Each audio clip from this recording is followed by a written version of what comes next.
Okay, guys.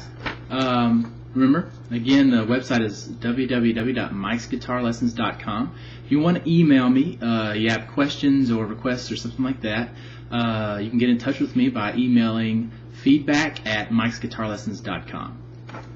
Now, this is the second video for Chuck Berry's Johnny Be Good, and we're gonna actually go through the first part real quick just so it ties into the second, you know where we're at. Okay, so far we've gotten this far. I'm going to play it slowly, so this can be some more practice for you. Always when I'm playing slowly, go ahead and try and play along with me, because the practice helps. So what we've got so far is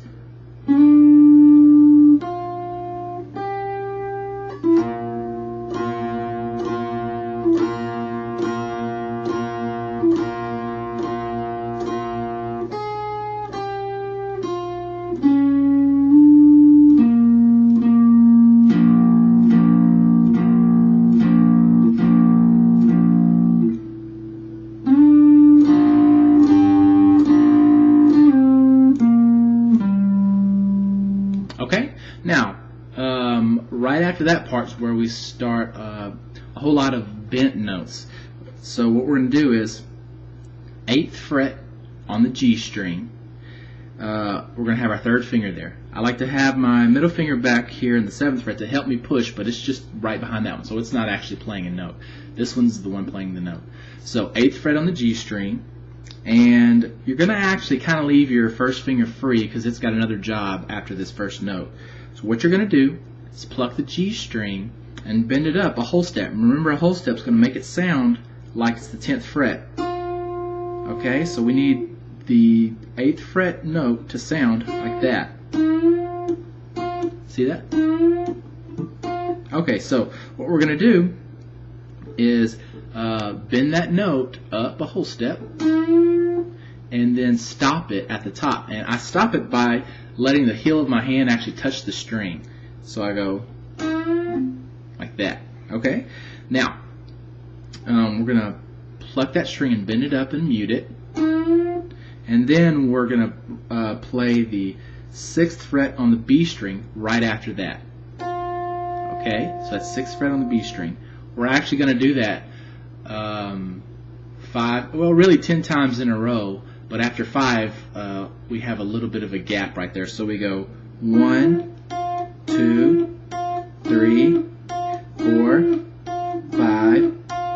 Let that note ring a little longer, and then you do 5 more.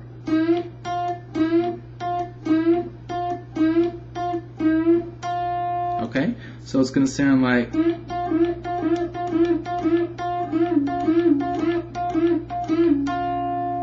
Okay? So, after you play that 10 times, you're going to actually bend that same note again. So, 8th fret on the G string, bend that note again. And then, instead of playing 6th fret on the B string, we're going to go to the E string, the high E string, the skinny one. And we're going to play 6th fret. Then we're going to go to the B string and play 9, 8, 6. So 9, 8, 6. Okay, so that together again is.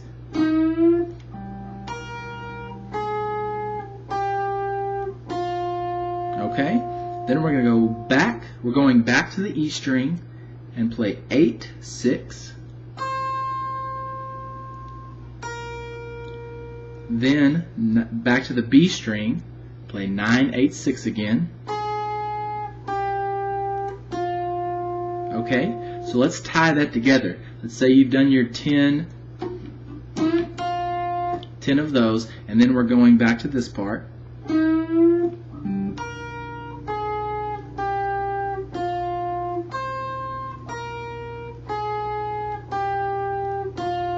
Okay. After that, we're going to go to the 8th fret on the G string. Okay, 8th fret on the G string. Then we're going to play 6th fret on the G string and hammer in the 7th fret with our second finger. Okay, so that was 6th on the G, hammer on the 7th. And then we're going to play 8th fret of the D string. Okay, so let's put that together. I'm going to just play it slowly. Try to play along.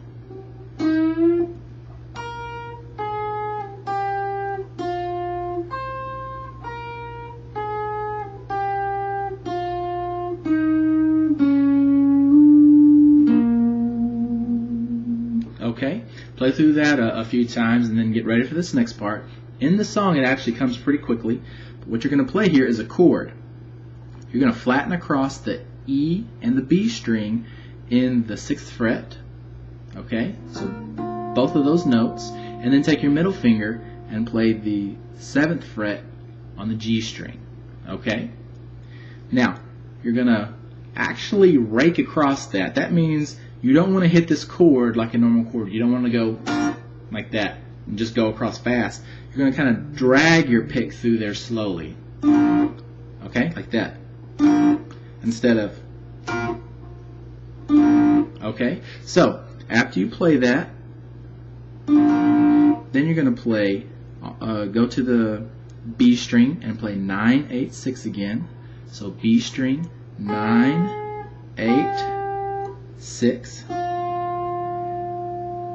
Then you're going to go to the G string on the 8th fret and bend that same note we've been bending a lot. Bend that up, and then play the 6th fret on the B string, and then do that again.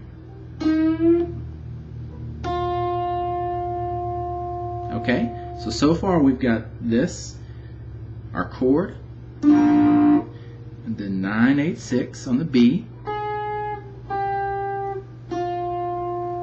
then bend the 8th fret on the G, then 6th fret, I'm sorry, on the G, I think I said G actually, so bend the 8th fret on the G, and then 6th fret on the B, then do it again.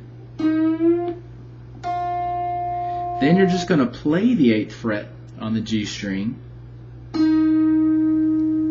then play the 6th fret on the G and hammer to 7th, and then the very last note is 8th fret on the D string, and slide it down at the end. Okay, so starting at that chord we played, it's going to sound like this.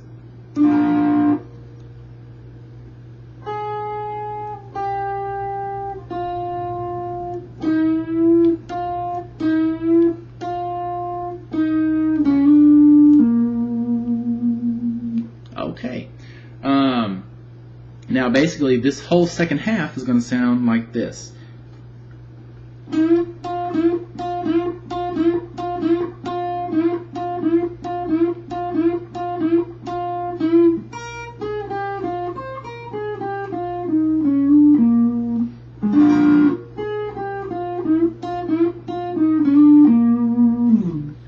Okay, now that's a little faster, but that's not full speed.